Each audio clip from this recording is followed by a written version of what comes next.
ESPN, celebrating 150 years of college football.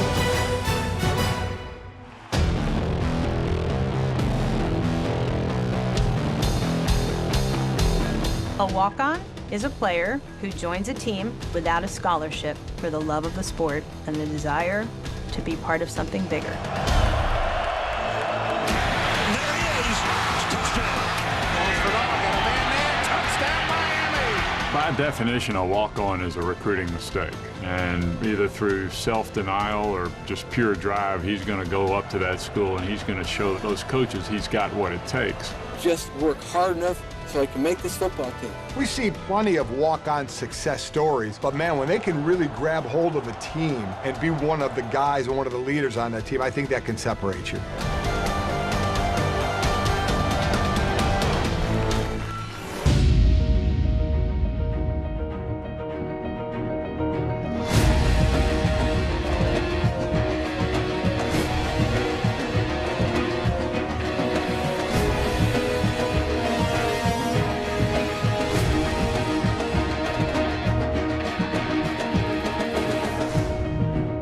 The greatest. Guys, I want to thank all of you for coming here on the anniversary of college football. 150 years, we're celebrating the game that means so much to all of us. I can't think of another sport that encourages as much civil and sometimes not so civil discussion and debate and discourse as college football. I'm hoping most of this will be civil, but if you want to get uncivil every now and then, that might make it fun. So I want you guys to think of us as a jury. And since there are 11 of us, let's come up with top 11 in a number of categories. Recruiting is the lifeblood of college football. You won't win anything unless every guy on your roster is a 5-star, right? Wrong. Wrong. There are guys that still fall through the cracks. How about the greatest walk-ons in the history of college football? I never would have heard of Jordy Nelson until he played for the Packers. It's remarkable. Nobody gave this guy a scholarship. Otherwise, he wouldn't have probably had to walk on at Kansas State. Watch for Jordy Nelson on this one. Near side, there's Nelson. Turns it up. Touchdown, K-State. Jordy Nelson, who broke the Kansas State record for receptions against Missouri State, and right now, they've got Texas on their heels. Jordy Nelson kind of stood out. He's one of those guys who came from small high school, wound up at a school like Kansas State, and really made himself into a terrific player. Ball is caught by Nelson at the 10, 25-30. He's got a convoy. 20, 15, 10, 5, touchdown, 89 yards on the return. You ask Aaron Rodgers how he felt about Jordy Nelson. I think he would have given him a scholarship. Radu. Santana Moss with a head of steam. Santana Moss with room to the sideline. Radu, the last one. See ya. Touchdown, Miami. One of the great game breakers in college football, Santana Moss. Santana Moss committed to Miami at a time when the program was under severe NCAA sanctions. Miami knew that they wanted him, but they didn't have a football scholarship to give to him because they were so limited. Santana came into the University of Miami on a track scholarship and immediately made an impact. Throwing deep from Moss, and he's got it. Santana Moss breaks a tackle. Forget it. He's gone. Touchdown, Hurricane. Santana's speed, with his size, you like, God, man, this kid's special. He's not that big, he's not that strong, but he's just like super fast and super tough and just builds himself into a football player from out of being a sprinter. That's a pretty cool story when you see that actually happen and work. Settling deep down the middle. Santana Moss. Touchdown, Miami. So much to play for today. Well, absolutely, and it goes on the arm of Colt Brennan. When you take a look at Colt, it's a night of opportunity, a night to break individual records, a night to get back in the Heisman hunt.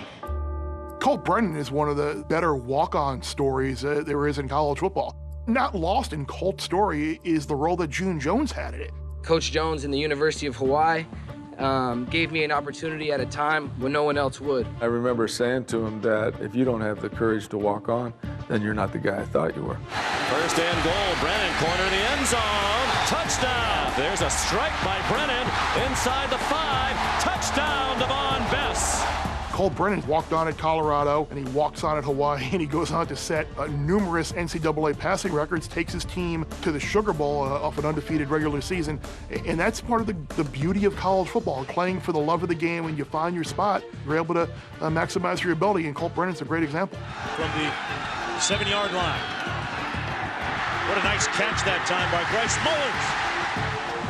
And that is the record setter for Colt Brennan. A new NCAA single-season mark. I am proud to announce that this year's Heisman Trophy winner is Baker Mayfield of the University of Oklahoma. I think in my era, the best walk-on that I've ever seen would be Baker Mayfield. The thing about Baker Mayfield that everybody missed on is what's in his heart and what's in his head.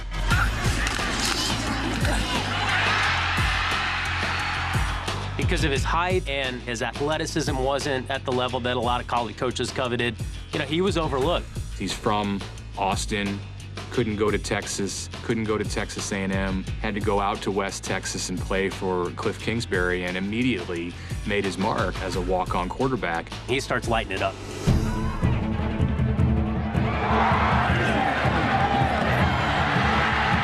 There's some tension with him and Cliff Kingsbury, so he packs up and leaves. And he goes home and he enrolls at Oklahoma. Play action, there he is.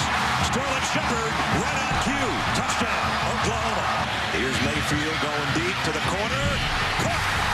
Westbrook, touchdown. To go from where Baker Mayfield started without any encouragement and leading to a playoff in the Heisman, I think Baker Mayfield has to be the best walk-on ever.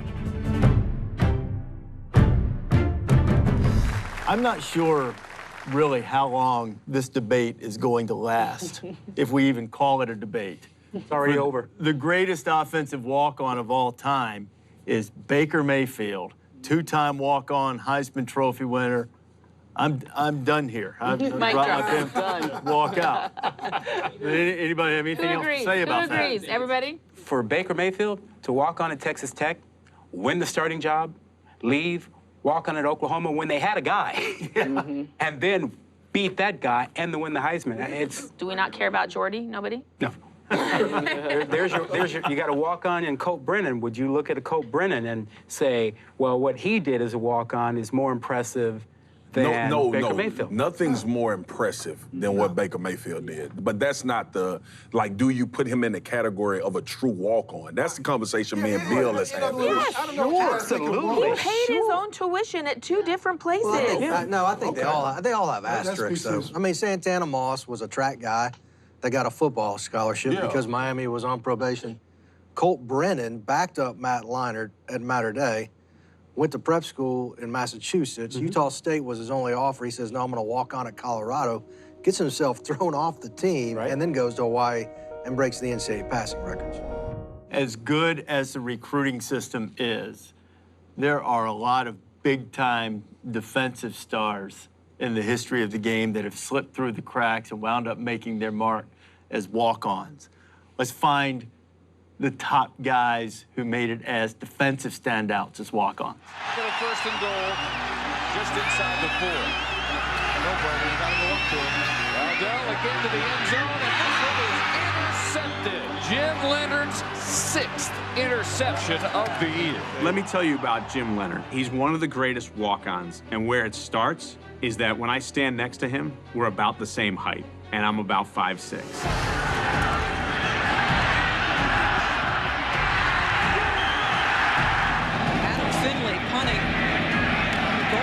Taken on the dead run by Jim Leonard. So dangerous as a punt returner. Can he beat Finley? Yes, Wisconsin on the board. Jim Leonard is one of the greatest walk-ons of all time. There is no doubt about that. I've always said, whether you're a captain or not, it doesn't have to be voted on. Players know who to gravitate to. And he was always one of those guys who just had that about him when he played. A former walk-on turned All-American. He has really made himself a player. You don't get to make it to the NFL, period, no matter how big and strong you are, without being one of the best in the country. What he did at the University of Wisconsin to lead into an NFL career that lasted, it is incredible. We don't make excuses on defense. We have to just play, and whenever the offense comes around, hey, that's great. Aeneas Williams is one of those guys who made such an impact in college on all the players around him. He was a terrific leader, and is a guy who didn't even come to school on a scholarship. Those are the kind of guys that you really want in your locker room. So Aeneas Williams was that dude at Southern, right? You just didn't want to go against him in the secondary, and he excelled and stood out.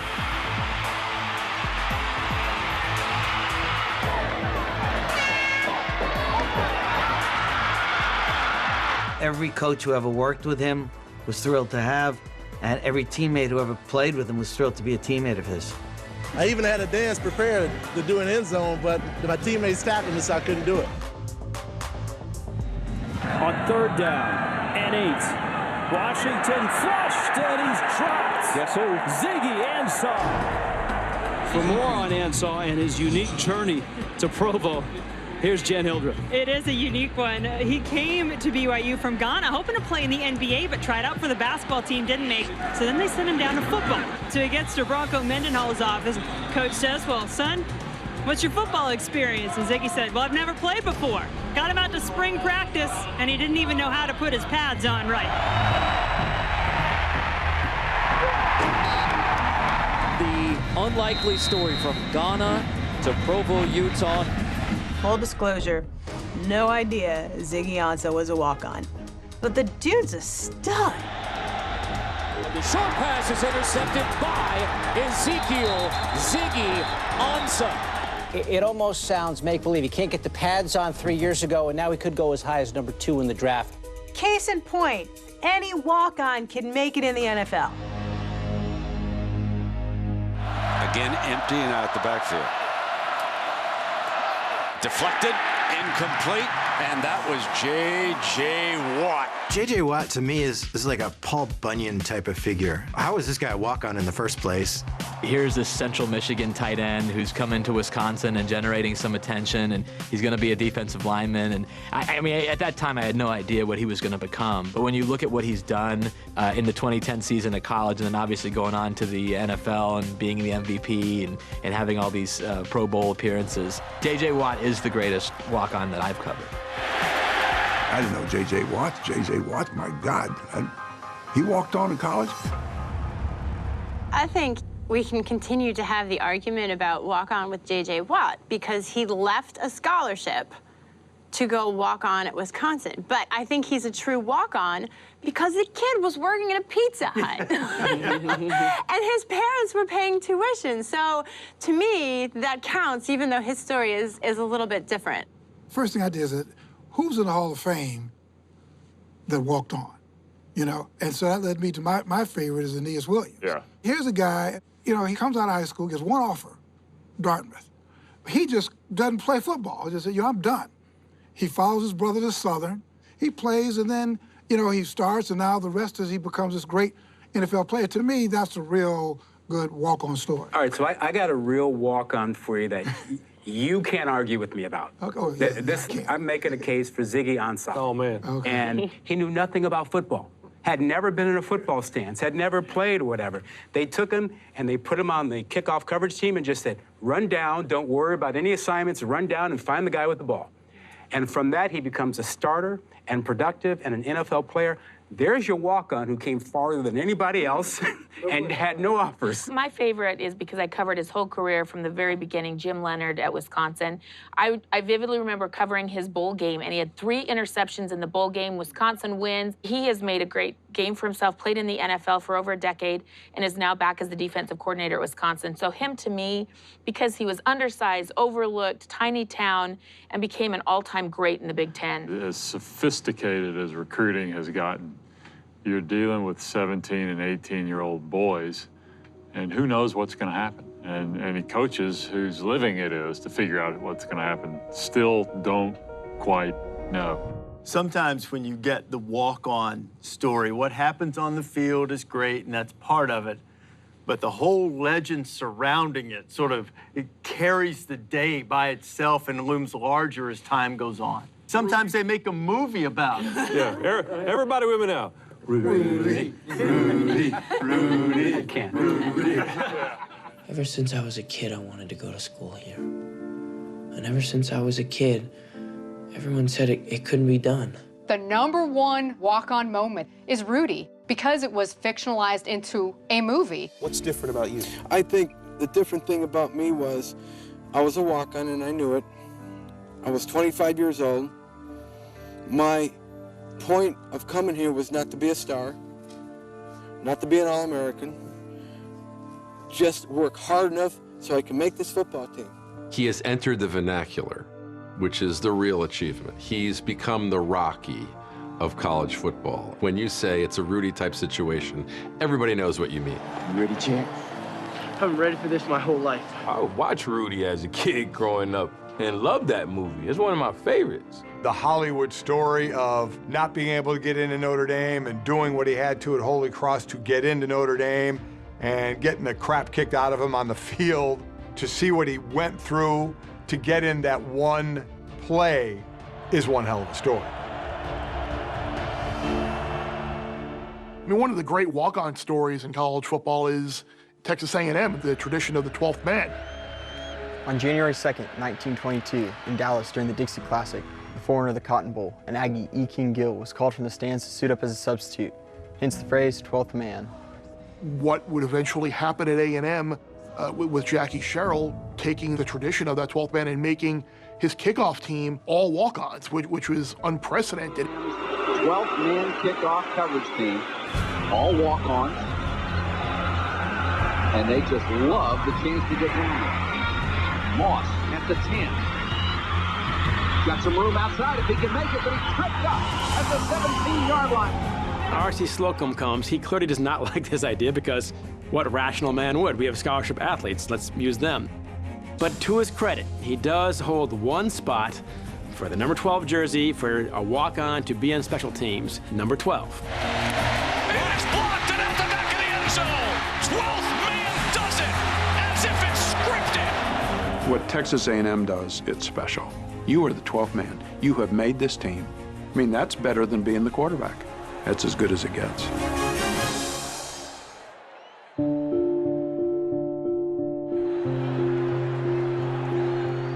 The story that I love is the Brandon Burlsworth story, offensive guard from the state of Arkansas, who walked on at Arkansas, who came from basically nothing. He was a walk-on. Now he's an All-American. He also is brilliant. He's a great student. Last week he got his MBA. The guy is just what college football is all about. His story tragically ended. He was drafted by the Indianapolis Colts and then was killed in a car accident. Brandon Burlsworth lives on in the form of the Burlsworth Trophy. It's awarded annually to the most outstanding player in college football who began his career as a walk-on. The winner of the 2015 Burlsworth Trophy goes to Oklahoma's Baker Mayfield. I appreciate this award. It means a lot to me just because of the journey I've had. Now every day I'll be representing number 77. Thank you. As horrific as that story ended, you appreciate more what he did. To me, in looking back at it, that just makes his walk-on story all that more great. I've been able to become close with his family and his brother, and they've carried on this tradition. It's the Walk On Award is named after him. But, you know, you go from, you know, being a nobody, and he was a very shy, insecure kid. He had these big Coke bottle glasses. He didn't feel like he was good enough, and he overcame all the doubts about himself. So to me, that is a story around his success in the game. And I really love that the family's continued his legacy through the Walk On Award. Baker Mayfield's won it twice now, and it's a beautiful thing. But, you know, he's going home to visit his mom after he had accomplished his dream of the NFL, and it all It was went such away. a great story without that tragic ending. It was such a great story, and then you're like, really? I mean, it was just terrible, yeah. What about I guess the quintessential recurring walk-on is the 12th man at Texas A&M, you know, named after E. King Gill, stood ready as the entire section to go into the game if needed and called by the Aggies at the end. What about the Fighting Texas Aggies 12th man? What's so unique about the 12th man is, like, literally, if you needed that one more person to come out of the stands, I believe that they would walk, like, linked in arms, step by step, and be able to move as one. And there's something that's so unique when you go there that you don't see everywhere in college football. And so, you know, the 12th man, I'd give him a scholarship. Is Rudy's legend bigger than the real story? Yes. Of course. Hollywood. Yes. Yeah. Okay, But so let's he move did. on. What is the real story? No, it's a real, no, the guy worked his butt off. Yeah. I mean, I love the movie. I grew up outside South Bend. I mean, every time he gets the acceptance letter after 2 years at Holy Cross and he's sitting on the bench in that park, I cry. The 497th time I watched it, I cried. I mean, it's a great story about overcoming dyslexia and, you know, coming from a working class family in Chicago, and his dream was to play at Notre Dame, and he enrolled. And he got on the field for 3 plays, and he did get a sack. The rest of it is Hollywood. Washington flushed, and he's dropped. Guess who?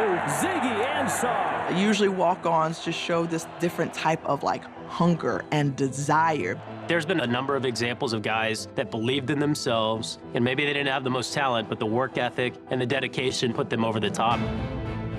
As a walk-on, if you don't have any scholarship offers, you better have a chip on your shoulder and be able to go out there and make a name for yourself. Baker Mayfield, the 83rd Heisman Trophy winner. The votes are in, and these are the top 11 walk-ons from the first 150 years of college football. Brennan back to pass with plenty of time.